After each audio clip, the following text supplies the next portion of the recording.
Chapter 47 क्या सच में कोई पॉसिबिलिटी है? Seeking investment and follow up reads. Lin Su ने high school breeding achievement competition के इन्फ्लुएंस को काफ़ी अंडर एस्टिमेट कर लिया था और साथ ही उस सेंसेशन को भी जो उसके स्पिरिट सिस्टम एवोल्यूशन स्किल्स ने क्रिएट किया था। उसकी यंग एज और अनयूजुअली हाई अट्रैक्टिवनेस ने भी इस पूरे मामले को और ज़्यादा स्पॉटलाइट में ला दिया। इसलिए जब उसने पब्लिकली अनाउंस किया कि वो फ्रॉस्ट फ्लावर ड्रीम शैडो के एवोल्यूशनरी टाइप पर रिसर्च ट्राई करेगा, और वो भी तब जब पूरी अलायंस का अटेंशन उसी पर था, तो हर जगह से न्यूज़ और गॉसिप आना बिल्कुल नेचुरल था। ज़ैंग जियांग के कम्युनिकेटर पर न्यूज़ स्क्रॉल करते हुए लिनसू का एक्सप्रेशन थोड़ा सा ट्विच हो गया जब उसने अपने ही रिप्लाई का स्क्रीनशॉट देखा, जो प्रूफ के तौर पर यूज़ किया जा रहा था। उसे बिल्कुल भी उम्मीद नहीं थी कि बात यहाँ तक पहुँच जाएगी, लेकिन ऑनेस्टली इससे उसके प्लान्स पर कोई फ़र्क नहीं पड़ रहा था। इसलिए लिनसू ने बस इसे इग्नोर कर दिया। ज़ैंग जियांग असल में सिर्फ कंफर्म करने आया था। न्यूज़ देखकर वो अपने आप को रोक नहीं पाया। दोनों कल ही मिले थे, ज़्यादा फेमिलियरिटी भी नहीं थी। कम्युनिकेटर वापस करने के बाद लिनसू ने उससे थोड़ी फॉर्मल बात की, फिर ज़ैंग ने कोई बहाना बनाकर निकल लिया। उसके बाद मील के दौरान दोनों को किसी ने डिस्टर्ब नहीं किया। बैंक्वेट खत्म होने के बाद लिनसू किन नान के साथ होटल वापस जा रहा था। किन नान का चेहरा देखकर ही लग रहा था कि वो काफी सेटिस्फाइड था। शाओ लिंजी, तुम्हें आइडिया भी नहीं है, किन नान हंसी के साथ बोली। चीफ मैडम का फेस कितना डार्क हो गया था, कम से कम पहले से 2 शेड ज्यादा। वो बोलते हुए अपने चेस्ट पर लटकी हाई डेफिनेशन कैमरा को प्राउडली स्ट्रोक करने लगी। नानजे, रिसर्चर शी ने तुम्हें ऐसे ही फोटो लेने दिया? उन्होंने कुछ बोला नहीं? लिनसू ने क्यूरियस होकर पूछा। ऑफ कोर्स नहीं, नान ने थोड़ा रिग्रेट के साथ कहा। पर मैंने फोटो डिलीट भी फ्री में नहीं की। उसकी वजह से उस बुढ़ी आंटी से मैंने काफी मोटा पैसा निकलवा लिया। ये सुनकर लिनसू बस हल्का सा मुस्कुरा दिया। ये बिल्कुल किन्नान के स्टाइल का काम था और रिसर्चर शी के नेचर के भी बिल्कुल अकॉर्डिंग। वैसे नान की नज़र लिनसू की गोद में बैठे फ्रॉस्ट फ्लावर ड्रीम शैडो पर पड़ी। तुम नेक्स्ट इसी का एवोल्यूशन रिसर्च करने वाले हो? हाँ, लिनसू ने नॉड किया। क्यूक्यू ने by chance deep sleep and dream skill सीख ली है। अब मैं कुछ मटेरियल्स ढूंढूंगा और ट्राई करूंगा। अगर एवोल्यूशन हो गया तो मैं officially Frost flower dream shadow evolution project apply कर सकता हूं एंड शायद एक कॉमन एवोल्यूशनरी पैटर्न भी ढूंढ पाऊं। ओरिजिनली लिनसू का प्लान था कि क्यूक्यू के इवॉल्व होने से पहले ही प्रोजेक्ट अप्लाई कर दे, लेकिन बैंक्वेट के दौरान थोड़ा सोचने के बाद उसने अपना प्लान थोड़ा मॉडिफाई कर लिया। अब जब पूरी अलायंस के सामने क्यूक्यू ने डीप स्लीप एंड ड्रीम दिखाया था, तो अगर वो बाद में एक्सीडेंटली इवॉल्व हो जाता तो ये बिल्कुल बिलीवेबल था। और अगर वो एवोल्यूशन के बाद प्रोजेक्ट अप्लाई करता और बोले कि वो एक यूनिवर्सल एवोल्यूशन मॉडल ढूंढ रहा है, तो ये पहले वाले प्लान से काफ़ी ज़्यादा सेफ था। असल रीज़न ये था कि लिनसू को अचानक याद आया, सीनियर मू के अकॉर्डिंग अगर क्यूक्यू निर्वाणा पूल में इवॉल्व हुआ तो उसका फाइनल फॉर्म सिर्फ simple dream shadow Frost flower नहीं होगा। उसमें और भी अनएक्सपेक्टेड चेंजेस हो सकते हैं। अगर ऐसा होता और उसका एवोल्यूशनरी फॉर्म बाकी सबसे थोड़ा डिफरेंट होता तो एक्सप्लेन करना काफ़ी मुश्किल हो जाता। लेकिन अगर वो बोले ये तो एक्सीडेंटल एवोल्यूशन था, थोड़ा डिफरेंट होना नॉर्मल है, तो कौन सवाल उठाता? साउंड सॉलिड, नान ने सैटिस्फाई होते हुए कहा। एवोल्यूशन रिसर्च के मामले में तुम हमेशा कुछ अलग ही सोचते हो। सच कहूं तो जब नान ने इम्पल्स में लिनसू को एवोल्यूशन रिसर्च इंस्टीट्यूट लाया था, उसे बिल्कुल आइडिया नहीं था कि उसने एक हिडन ट्रेजर उठा लिया है। अब लगता था जैसे उसने लॉटरी जीत ली हो। थियरी में भले ही लिनसू अभी परफेक्ट नहीं हो, लेकिन उसके आइडियाज़ हमेशा आउट ऑफ द बॉक्स होते थे और अक्सर उनसे कुछ ना कुछ सरप्राइजिंग निकल ही आता था। चाहे डिवाइन फ्लाई बटरफ्लाई का एवोल्यूशन हो या फिर वो अनडाइंग डक का शौक, हर बार सेम कहानी। अगर नान ने खुद उसका swift desert evolution path review ना किया होता और बाकी रिव्यूअर्स की तरह सिर्फ इसलिए रिजेक्ट कर दिया होता क्योंकि कोई सक्सेसफुल केस नहीं था, तो माउंटेन सिटी यूनिवर्सिटी शायद एक गोल्डन अपॉर्चुनिटी मिस कर देता। ये सोचते हुए नान अचानक रुक गईं। वैसे उन्होंने लिंसू की तरफ देखकर कहा, अलायंस के हाई स्कूल स्टूडेंट्स के ग्रेजुएशन प्रोसीजर्स कल कंप्लीट हो रहे हैं ना? शायद हाँ, लिंसू ने नॉड किया। कल ही नोटिस आया था। प्रोसीजर्स खत्म होते ही वो ऑफिशियली हाई स्कूल ग्रेजुएट हो जाएगा और बी स्टेमर यूनिवर्सिटी के लिए एलिजिबल भी। नान ने थोड़ा सोचा। तुम किसी और यूनिवर्सिटी जाने का तो प्लान नहीं कर रहे? ऐसा कैसे हो सकता है? लिंसू ने बिटर स्माइल के साथ कहा। मैं ऑलरेडी ऑफिशियल रिसर्चर हूँ, किसी और यूनिवर्सिटी जाना मतलब डबल हेडेक। ट्रू, नान हंसी। लगता है डायरेक्टर दू ने भी यही सोचा होगा जब उन्होंने तुम्हें पहले ही ऑफिशियल रिसर्चर बना दिया। डायरेक्टर? लिंसू थोड़ा सरप्राइज हुआ। हो सकता है। तुम्हारी सिचुएशन के हिसाब से तुम डायरेक्टली माउंटेन सिटी यूनिवर्सिटी के रिसर्च प्रोग्राम में एडमिट हो सकते हो।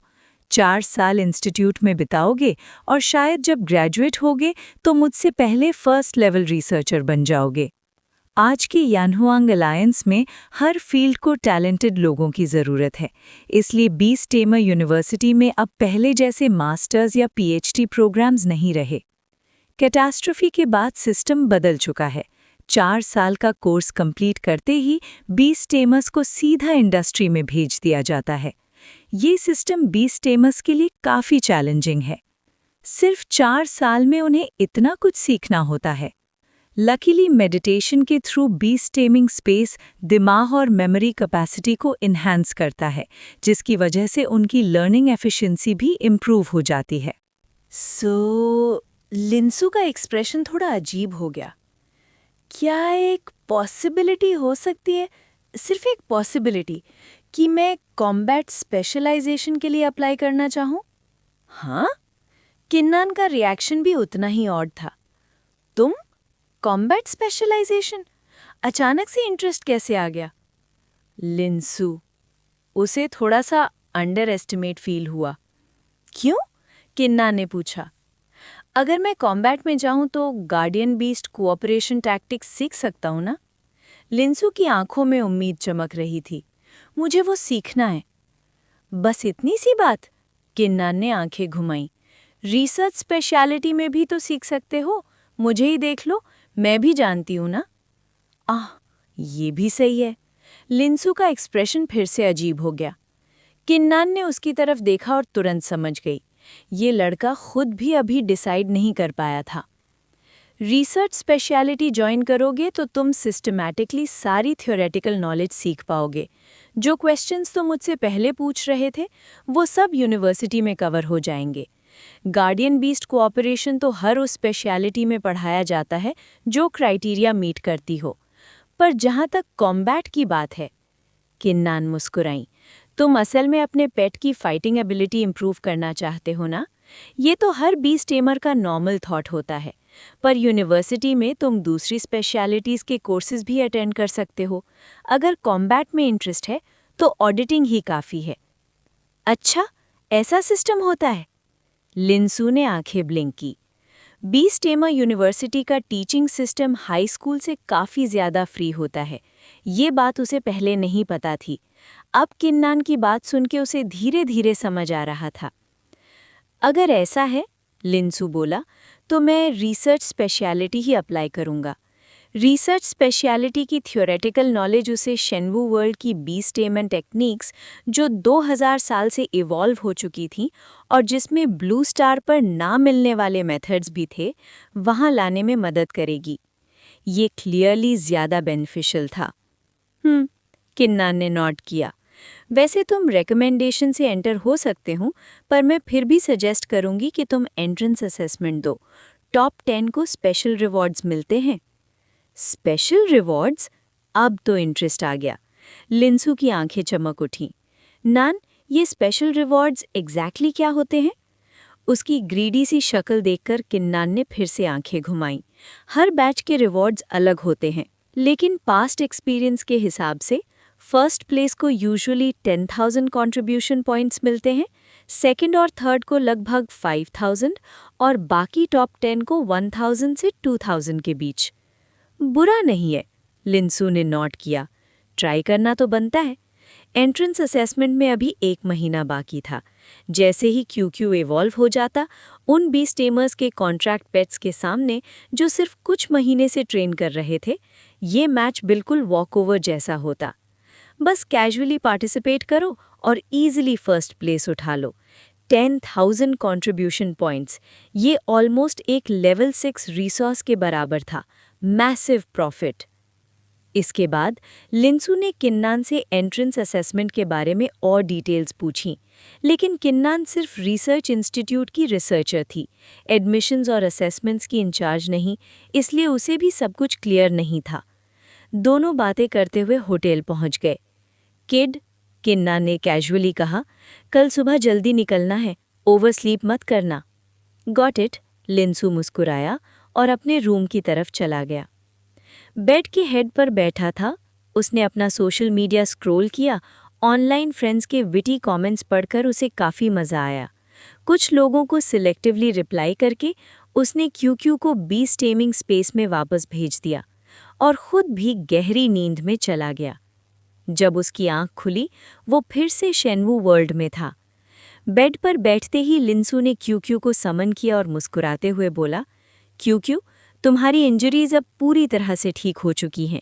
आज हम 20 टावर चैलेंज करेंगे। म्याओ, फायर क्लाउड डॉग को पीट दो। गुड, लिंसू ने नॉड किया। तुम्हारा स्नो ट्रेस अब रैंक 3 हो गया है और स्नो ब्लो के साथ मिलकर तुम हाई एल्टीट्यूड कॉम्बैट भी कर सकते हो। फायर एट्रीब्यूट टेरिंग का इम्पैक्ट अब तुम पर कम होगा और तुम्हारी मूवमेंट्स भी ज़्यादा एजाइल होंगी। 5th फ्लोर के फायर क्लाउड डॉग को हराना अब पॉसिबल लग रहा है। 20 टावर के 5th फ्लोर का fire terrain almost volcanic area जैसा था, जहां खड़े रहना भी मुश्किल था। अब जब क्यूक्यू उड़ सकता था, उसकी कॉम्बैट एबिलिटी सिर्फ थोड़ी नहीं, काफ़ी ज़्यादा बढ़ चुकी थी।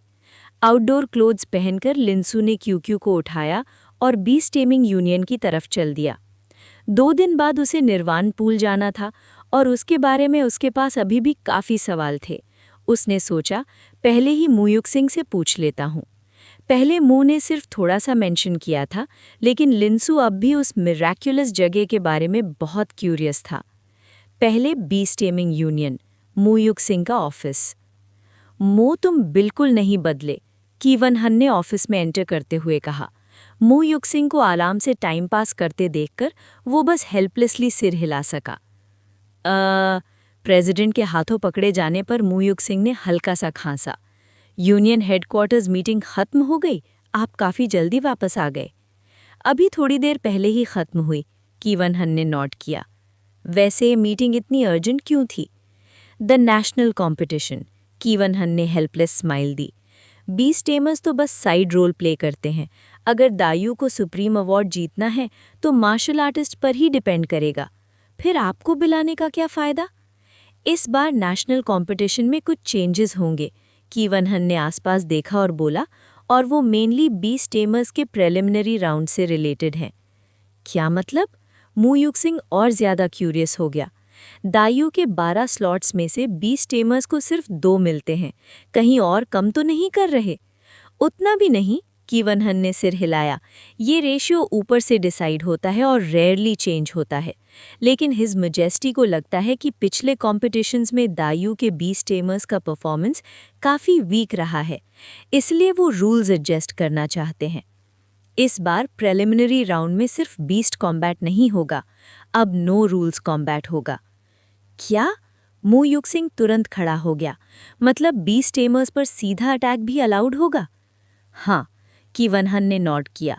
मार्शल आर्टिस्ट्स और 20 टेमर्स के प्रिलिमिनरीज अलग अलग होंगे, लेकिन मेन कंपटीशन में सेपरेशन नहीं होगी। इसीलिए 20 टेमर्स को अभी से अडैप्ट करना होगा। ग्रीन हाउस में रहकर कोई स्ट्रांग नहीं बनता। चाहे थोड़ा क्रूअल लगे, पर बाद में दूसरे कंट्रीज के चैंपियन से बुरी तरह हारने से तो ये बेहतर है। इसीलिए 80% से ज़्यादा यूनियन प्रेसिडेंट्स, मैं भी, इस प्रपोजल के फेवर में हैं। समझ आता है। मुयुक सिंह वापस बैठ गया। प्रिलिमिनरी राउंड में अभी 2 महीने हैं, प्रेपरेशन के लिए काफ़ी टाइम है। हाँ, थोड़ी देर बाद कीवन हन को कुछ याद आया। वैसे तुम जिस लिन फैमिली के लड़के पर नज़र रखने वाले थे, उसका क्या हुआ? और सुना है साउदर्न रीजन में पोशन मास्टर कंपटीशन हुआ था। इस बार भी हमारी यूनियन जीती है। कौन सा जूनियर इतना ब्रिलियंट निकला? मू युक्सिंग का एक्सप्रेशन अजीब हो गया। क्या एक पॉसिबिलिटी हो सकती है, सिर्फ एक पॉसिबिलिटी, कि आपके दोनों सवालों का आंसर एक ही हो? क्या मतलब? कीवन हन ने पूछा।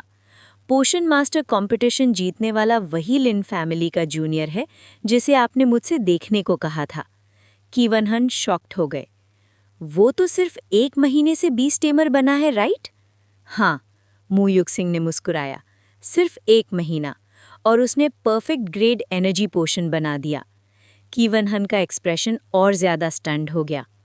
फाइनली अब मैं अकेला नहीं हूं जो शॉक्ड हूं। Talk talk talk. दरवाजे पर फेमिलियर नॉक हुई। मू युक्सिंग ने कीवन हन को एल्बो से टच किया। Perfect timing. लिंसू आ गया। खुद बात कर लो उससे। कम इन। दरवाज़ा खोलते ही लिंसू को तुरंत एहसास हो गया कि मू युक्सिंग के ऑफिस में कोई और भी मौजूद है। एक अजीब सा लेकिन डिग्निफाइड ऑरा वाला मिडिल एज्ड आदमी। सीनियर मू के पास गेस्ट है क्या? लिंसू ने मन ही मन सोचा। उस आदमी की नज़र उस पर पड़ी, जैसे वो उससे इंटरेस्ट से देख रहा हो। ये कौन हो सकते हैं? मुझे निकल जाना चाहिए क्या? अभी वो इसी सोच में था कि उस मिडिल एज्ड आदमी ने शांत और जेंटल आवाज में कहा, तुम जेन्नान के बेटे हो? हाँ? अपने पिता का नाम अचानक सुनकर लिंसू थोड़ा सा फ्रीज हो गया। फिर उसे तुरंत समझ आ गया। Guild master? मिडिल एज्ड आदमी हल्की सी मुस्कुराहट के साथ बोला, अंकल ची कह के बुला लो। तो ये सच में गिल्ड मास्टर थे और वो उसके पिता को जानते थे। एक्चुअली लिंसू ने काफ़ी टाइम से गिल्ड मास्टर को नहीं देखा था। माँ के कहने पर वो उनसे मिलने का सोच रहा था, लेकिन जब पूछा गया तो पता चला कि गिल्ड मास्टर कहीं बाहर गए हुए हैं और अभी तक लौटे नहीं। तो क्या वो अभी अभी वापस आए हैं? हेलो अंकल जी। चियुन हन ने नोट किया और मुस्कुराते हुए कहा, तुम डेप्यूटी गिल्ड मास्टर मू से मिलने आए हो ना? तुम दोनों बात करो, मैं थोड़ा बाहर जाता हूँ। All right. लिंसू ने नोट किया और मू युक्सिंग की तरफ मुड़ गया। सीनियर मू, हम परसों निर्वाण पूल जा रहे हैं ना? मुझे उसके बारे में ज़्यादा नॉलेज नहीं है। क्या कोई स्पेशल बात है जिसका मुझे ध्यान रखना चाहिए? निर्वाण पूल? मू युक्सिंग के चेहरे पर थोड़ी अंडरस्टैंडिंग आ गई। उसने चियुन हन की तरफ देखा और बोला, जब गिल्ड मास्टर ची यहीं है तो परसों वही तुम्हें ले जाएंगे। बेहतर होगा वही एक्सप्लेन करें। बोलते हुए मू युक्सिंग ने चियुन हन को एक मीनिंगफुल लुक दिया, जैसे रिस्पॉन्सिबिलिटी उनकी तरफ पास कर रहा हो। चियुन हन ने हेल्पलेस स्माइल के साथ कहा, चलो मैं ही बता देता हूँ। निर्वाणपुर जिस जगह पर है वो एक सीक्रेट रियल्म में पड़ता है, और वो सादर्न टेरिटरी के उन 2 सीक्रेट रियल्म्स में से एक है जो बीस्ट टेमिंग यूनियन कंट्रोल करती है। इसलिए मैं थोड़ा ज़्यादा फेमिलियर हूँ। Secret realm? लिंसू ने क्यूरियोसिटी से पूछा। ये टर्म उसने बीस्ट टेमिंग यूनियन के मटेरियल्स में पढ़ा था, लेकिन कहीं भी क्लियरली एक्सप्लेन नहीं था कि सीक्रेट रियल्म होता क्या है। हाँ, चियुन हन ने उसकी कन्फ्यूजन नोटिस की और सिंपल लैंग्वेज में समझाना शुरू किया।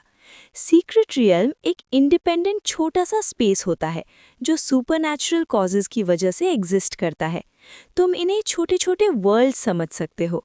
क्या? लिंसू का एक्सप्रेशन एकदम स्टिफ हो गया। सुपरनैचुरल दुनिया में ऐसी चीज भी होती है? उसे तो लगता था कि दोनों वर्ल्ड्स के सारे चेंजेस सिर्फ गोस्ट एनर्जी स्टोन की वजह से हुए हैं। फिर ये सीक्रेट रियल्म्स क्या चीज़ है? अर्थ पर क्यों नहीं होते? क्या ये सुपरनैचुरल वर्ल्ड की अपनी नेचुरल क्रिएशन है? चियुन हन ने उसका स्टन्ड चेहरा नोटिस नहीं किया। उसने इसे नॉर्मल सरप्राइज समझकर बात कंटिन्यू रखी। सीक्रेट रियल्म्स का फर्स्ट अपीयरेंस लगभग 2000 साल पहले हुआ था। जब गोस्ट एनर्जी स्टोन्स दुनिया में आए थे, उसके 200-300 साल बाद ही सीक्रेट रियल्म्स रैंडमली अपीयर होने लगे। कुछ बड़े होते थे, कुछ छोटे। न्यू सीक्रेट रियल्म्स के अंदर कोई लिविंग बीइंग्स नहीं होते थे, लेकिन वो नेचुरली सुपरनैचुरल रिसोर्सेज प्रोड्यूस करते थे, बिल्कुल बीस्ट टेमिंग स्पेस की तरह। ये भी बीस्ट की ग्रोथ को फास्ट कर देते थे। अंदर का एनवायरनमेंट बीस्ट टेमर्स के बीस्ट टेमिंग स्पेस को भी इम्प्रूव कर देता था। यहाँ तक कि मार्शल आर्टिस्ट्स की ट्रेनिंग स्पीड भी बढ़ जाती थी। बीस्ट्स हों या बीस्ट टेमर्स या मार्शल आर्टिस्ट्स, सबके लिए ये जगह ट्रेजर से कम नहीं थी। इसलिए शुरू में हर सीक्रेट रियल्म के लिए पावरफुल लोगों के बीच ह्यूज बैटल्स होती थी। चियुनहन ने हल्की सी मुस्कुराहट के साथ कहा, आज 2000 साल बाद ऑलमोस्ट हर सीक्रेट रियल्म का ओनर फिक्स हो चुका है। अब बस तभी लड़ाई होती है जब कोई नया सीक्रेट रियल्म में मर्ज करता है। बीस्ट्स हों या ह्यूमंस, दोनों ही इन जगहों पर फास्टर स्ट्रॉन्ग बन सकते हैं। लिंसू अंदर से हिल गया।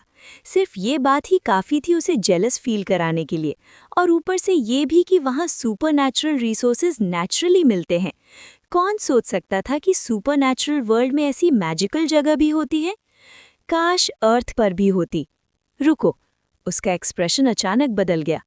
अंकल ची, आप कह रहे थे कि गोस्ट एनर्जी स्टोन्स के 200-300 साल बाद सीक्रेट रियल्म्स आए थे। हाँ, चियुनहन ने नोट किया। क्यों, क्या हुआ? कुछ नहीं। लिंसू ने तुरंत अपना एक्सप्रेशन नॉर्मल बना लिया, लेकिन उसके दिल के अंदर तूफान मच चुका था। 2 से 300 साल। अर्थ पर कैटास्ट्रोफी हुए सिर्फ 200 साल हुए हैं, तो इसका मतलब ये है कि अगले 100 साल में अर्थ पर भी कोई सीक्रेट रियल्म अपीयर हो सकता है। अगर लक अच्छा हुआ तो शायद कल ही, और अगर नहीं तो 100 ईयर्स बाद। लगता है मुझे सुपरनैचुरल वर्ल्ड के सीक्रेट रियल्म्स और उनकी हिस्ट्री पर रिसर्च करनी ही पड़ेगी। अगर फ्यूचर में अर्थ पर भी सीक्रेट रियल्म आया तो मैं पहले से रेडी रहूंगा। इस वक्त लिंसू और ज़्यादा सवाल नहीं पूछ सकता था। उसने अपनी एक्साइटमेंट और शौक को कंट्रोल किया और फिर बोला, अंकल जी, जब हम निर्वाण पूल वाले सीक्रेट रियल्म में जाएंगे तो क्या कोई स्पेशल बात है जिसका मुझे ध्यान रखना चाहिए?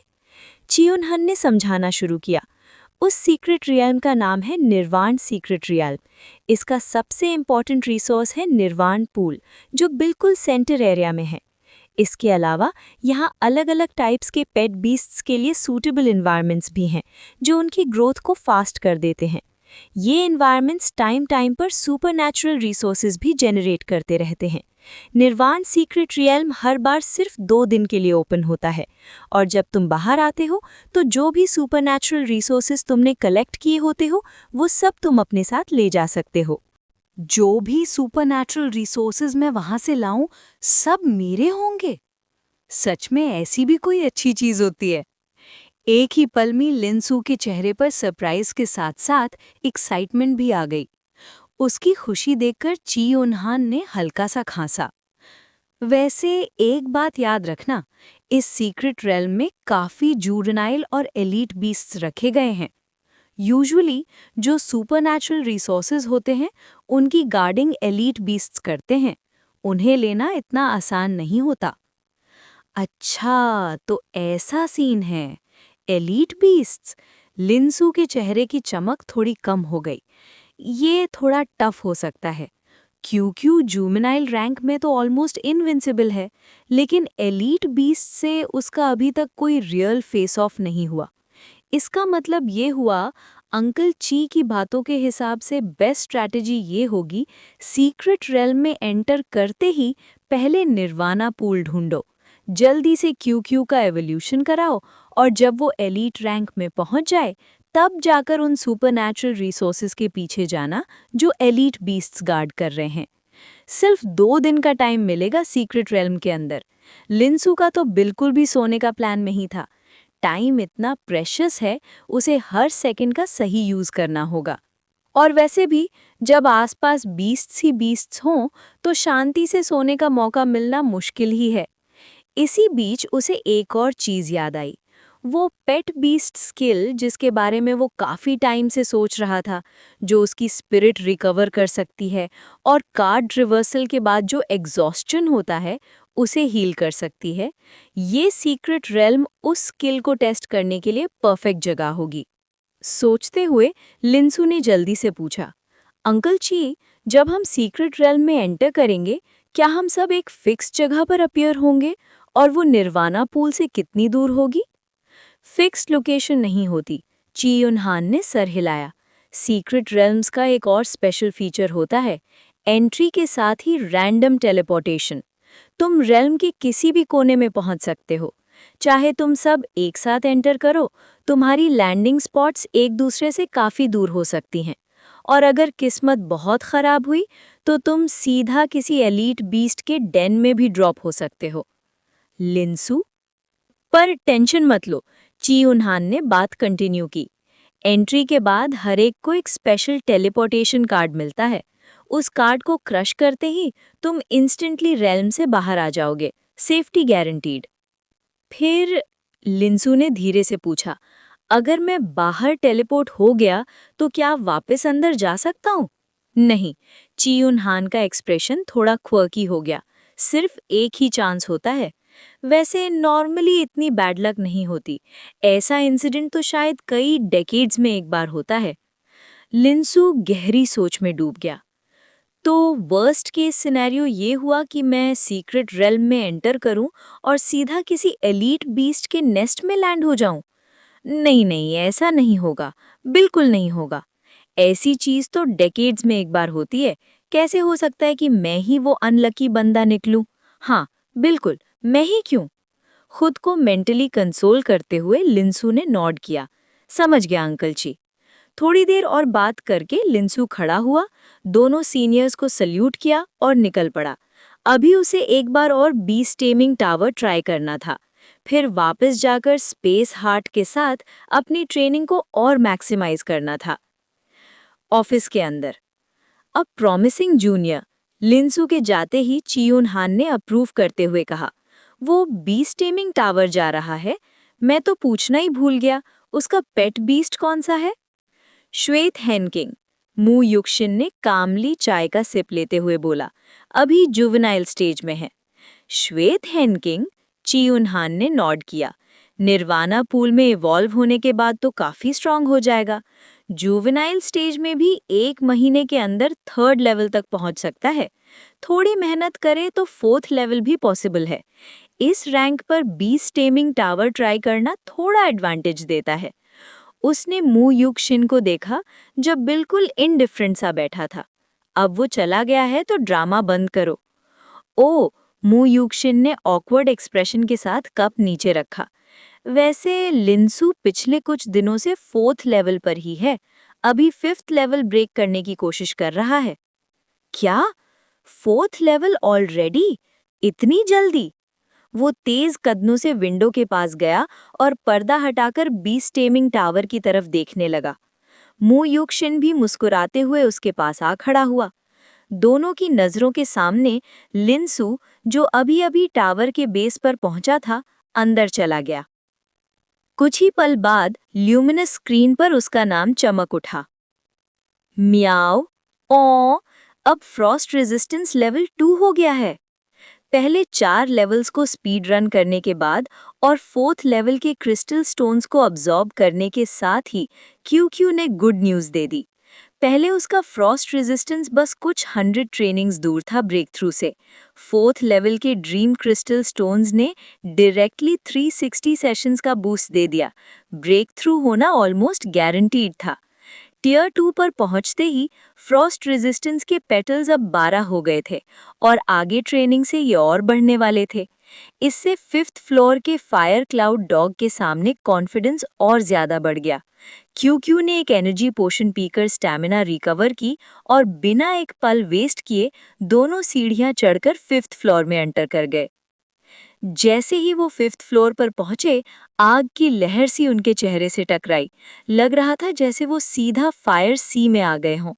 जमीन जलते हुए पत्थरों से भरी थी, हर जगह क्रैक्स थे जिनमें से रेड ग्लो निकल रहा था।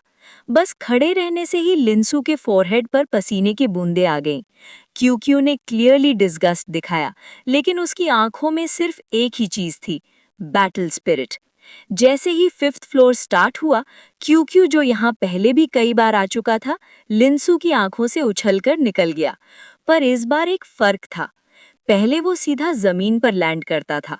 इस बार उसने फ्रॉस्ट स्नो का सहारा लिया, जो मुश्किल से कुछ पल ही टिक सकता था इस फायर एनवायरनमेंट में। वो लगभग 10 मीटर ऊपर हवा में चल रहा था, नीचे उस फायर क्लाउड डॉग को देखते हुए जो अभी-अभी अपीयर हुआ था।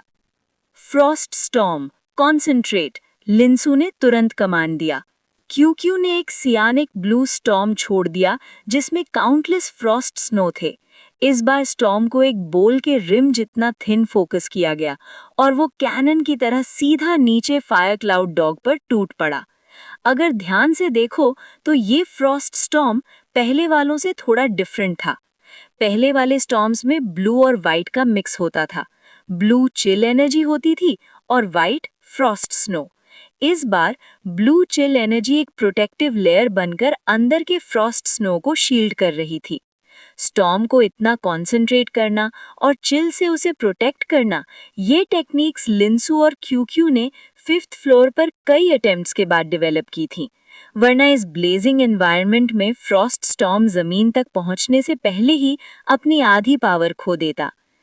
फायर क्लाउड डॉग ने जब मूवमेंट महसूस की, उसके कान खड़े हो गए, पर रिएक्शन 1 सेकंड लेट हो गया। जब उसने ऊपर देखा तो बस एक वाइट ब्लर दिखा। उसकी आंखें सिकुड़ गईं। एक पल भी वेस्ट नहीं किए, उसने एक फ्लेम रॉर आसमान की तरफ छोड़ दिया। गोल्डन रेड लाइट का कॉलम जो आसपास के फायर एलिमेंट्स के साथ रेजोनेट करते ही और ज्यादा पावरफुल हो गया, लेकिन फिर भी एक स्टेप लेट। फ्लेम रॉर तब बना जब फ्रॉस्ट स्टॉर्म ऑलरेडी उसके सामने आ चुका था। गोल्डन रेड और आइसी ब्लू एनर्जी का क्लैश हुआ और मिड एयर एक मैसिव एनर्जी स्टॉर्म बन गया। क्यूक्यू जो ऊपर था बेयरली अफेक्टेड हुआ, लेकिन फायर क्लाउड डॉग जो ऑलमोस्ट एपिसेंटर में था, उसे पीछे की तरफ लड़खड़ाते हुए कुछ कदम हटना पड़ा। ओपनिंग लिंसू ने तुरंत नोटिस कर लिया और क्यूक्यू ने भी। उसकी आंखों में आइसी ग्लो आ गया। फ्रॉस्ट आइज फुली एक्टिवेट हो चुकी थी। फ्रॉस्ट स्टॉर्म, दूसरा स्टॉर्म आसमान से बिजली की तरह गिरा और सीधा फायर क्लाउड डॉग पर क्रैश कर गया, जो पहले वाले स्टॉर्म की वजह से अपना बैलेंस खो चुका था। अगला ही पल सब कुछ शांत हो गया। बीस्ट टेमिंग टावर का 5th फ्लोर क्लियर। वो लेवल जो इतने टाइम से लिंसू और क्यूक्यू के लिए नाइटमेयर बना हुआ था, अब स्नो ट्रेस के टियर 3 ब्रेक करते ही सिर्फ 2 फ्रॉस्ट स्टॉर्म्स में निपट गया। टावर के बाहर ल्यूमिनस स्क्रीन पर जब लिंसू 5th लेवल फ्लैश हुआ तो नीचे खड़े सब लोगों में हलचल मच गई। 4th और 5th लेवल क्लियर करना, दोनों का मीनिंग बिल्कुल अलग होता है। रिवर्स एट्रीब्यूट के साथ, और वो भी हॉस्टाइल एनवायरनमेंट में, जीतना कितना मुश्किल होता है ये सिर्फ रियल बीस्ट टेमर्स ही जानते हैं। इसलिए चाहे बीस्ट टेमिंग यूनियन में काफी लोग 4th लेवल क्लियर कर चुके थे, लेकिन 5th लेवल क्लियर करने वाला कोई भी नहीं था। ऐसी कॉम्बैट टैलेंट वो सिर्फ 1 महीने से बीस्ट टेमर है ना? ची युन हान ने विंडो सिल को जोर से पकड़ते हुए धीरे से कहा। हाँ, मू यूक्शिन ने शॉर्ट सा जवाब दिया। अब तो उसे शॉक्ड होने की आदत सी हो गई थी। तो फिर ची युन हान की आंखों में एक नई चमक आई। अगर हम उसे प्रिलिमिनरी कंपटीशन में भेजें तो क्या वो उन 2 स्पॉट्स के लिए फाइट कर सकता है? बहुत टाइम हो गया है जब योंगनान सिटी से किसी को नेशनल्स के लिए क्वालिफाई करते देखा हो। म्याओ, ये ट्रेनिंग किस चीज के लिए है? क्यू का सवाल सुनकर लिंसू रुक गया। वो अभी अभी 5वें लेवल से मिला ड्रीम क्रिस्टल स्टोन अपने फोरहेड पर लगाने ही वाला था, पर हाथ हवा में ही थम गया। ये सच में एक प्रॉब्लम थी। अब जब क्यू का फ्रॉस्ट रेजिस्टेंस टियर 2 तक ब्रेक थ्रू कर चुका था, तो जो शॉर्ट टर्म ट्रेनिंग गोल्स लिंसू ने सेट किए थे, वो सब ऑलमोस्ट कंप्लीट हो चुके थे। फिलहाल क्यू का अपना टैलेंट स्किल फ्रॉस्ट स्टॉर्म काफ़ी टाइम से टियर 2 पर था और स्नो ट्रेस तो ऑलरेडी टियर 3 तक पहुंच चुका था। साथ ही 3 teaching skills snow blow, Frost resistance और फ्रॉस्ट आइज भी टियर 2 पर आ चुकी थी। मतलब अब एक बिल्कुल नया ट्रेनिंग प्लान बनाना पड़ेगा। लिंसू ने हाथ में पकड़े ड्रीम क्रिस्टल स्टोन को देखा। इस एक क्रिस्टल से क्यू लगभग 400 बार ट्रेनिंग कर सकता था। इतनी ज़्यादा ट्रेनिंग किसी भी स्किल की प्रोफिशिएंसी को काफ़ी बूस्ट कर सकती थी, इसलिए बिना सोचे समझे यूज़ करना वेस्ट होता। थोड़ी देर सोचने के बाद लिंसू ने क्रिस्टल को साइड में रख दिया और बोला, क्यू अब तुम्हारी 5 स्किल्स में से स्नो ब्लो, स्नो ट्रेस और फ्रॉस्ट आइज ऐसी स्किल्स हैं जो लॉन्ग टाइम मेंटेन करके भी ट्रेन हो सकती हैं, इसलिए उनके लिए ड्रीम क्रिस्टल यूज़ करने की ज़रूरत नहीं। अब बचा क्या? फ्रॉस्ट स्टॉर्म और फ्रॉस्ट रेजिस्टेंस। मैं चाहता हूँ तुम पहले फ्रॉस्ट स्टॉर्म को टियर 3 तक ले जाओ। देखो, अब तुम्हारा फ्रॉस्ट रेजिस्टेंस टियर 2 पर है, जो बॉडी के सरफेस पर 12 आइस क्रिस्टल पेटल्स बना सकता है। अगर टियर 3 भी हो गया तो सिर्फ 6 और लेयर्स बढ़ेंगे। मतलब अभी के बैटल्स के लिए तुम्हारा डिफेंस ऑलरेडी काफ़ी है। इस स्टेज पर ज़्यादा एनर्जी वहाँ लगाना एफिशिएंट नहीं होगा। इससे बेटर है कि हम फ्रॉस्ट स्टॉर्म को और स्ट्रॉन्ग बनाएं। म्याऊ। पर इवॉल्व होने के बाद तो मेरे पास फ्रॉस्ट स्टॉर्म रहेगा ही नहीं। लिंसू मुस्कुरा दिया और हाँ में सिर हिला दिया। बिल्कुल सही बात है। 2-3 दिन बाद जब तुम निर्वाणा पूल में इवॉल्व करोगे तो फ्रॉस्ट स्टॉर्म एक बिल्कुल नई कोर स्किल में बदल जाएगा, फ्रॉस्ट साइलेंट स्टॉर्म।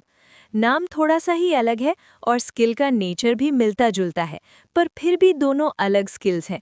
इसका मतलब ये है कि उस वक्त तुम्हें नई स्किल को फिर से टियर 1 से ट्रेन करना पड़ेगा। ये सुनते ही क्यू का चेहरा लटक गया। उसका एवोल्यूशन का एक्साइटमेंट तुरंत थोड़ा कम हो गया। दिन रात की मेहनत का ये रिजल्ट? म्याऊ, मतलब मेरी सारी ट्रेनिंग बेकार हो गई। क्यू का मूड देखकर लिंसू हंस पड़ा और उसके सर पर हाथ फेरते हुए बोला, अरे पहले पूरी बात तो सुन लो। चाहे Frost silent storm Frost storm से अलग हो, पर क्योंकि वो उसी से इवॉल्व होता है, दोनों स्किल्स में काफ़ी सिमिलैरिटीज़ होती हैं।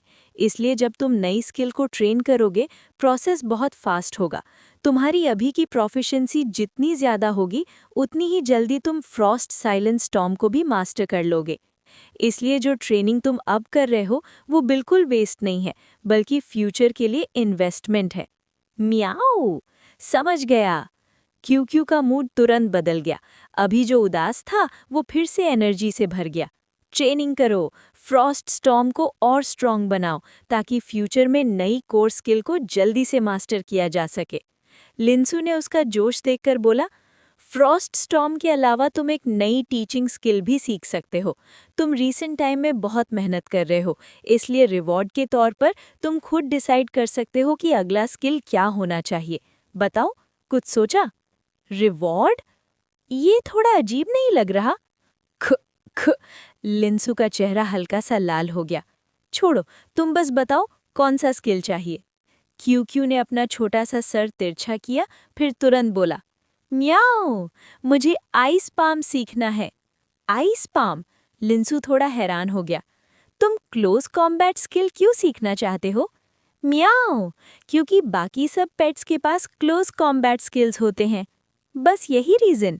लिंसू बिल्कुल स्पीचलेस हो गया। सच्ची तो था, क्यू जिन पेट्स से लड़ा था, उन सब के पास कोई ना कोई मेले स्किल थी। ग्रीन फेदर्ड ईगल का टियर, फायर क्लाउड डॉग का fiery flame claw, lightning fox का थंडर क्लैप क्लॉ। शायद क्यू को भी लगा, दूसरों के पास है तो मेरे पास भी होना चाहिए। अगर ऐसा है तो आइस पाम ही नेक्स्ट टीचिंग स्किल होगा। वैसे भी आइस पाम का नेचर बाकी क्लोज कॉम्बैट स्किल से काफ़ी अलग था। ये क्लॉज जैसा शार्प नहीं होता, बल्कि एक्सट्रीम चिल पर बेस्ड होता है। पाम पर जमाया गया वो खौफनाक ठंड का एनर्जी जो कांटेक्ट के एक पल में अपोनेंट की बॉडी के अंदर घुस जाता है और उनकी एक्सप्लोसिव पावर को फ्रीज कर देता है।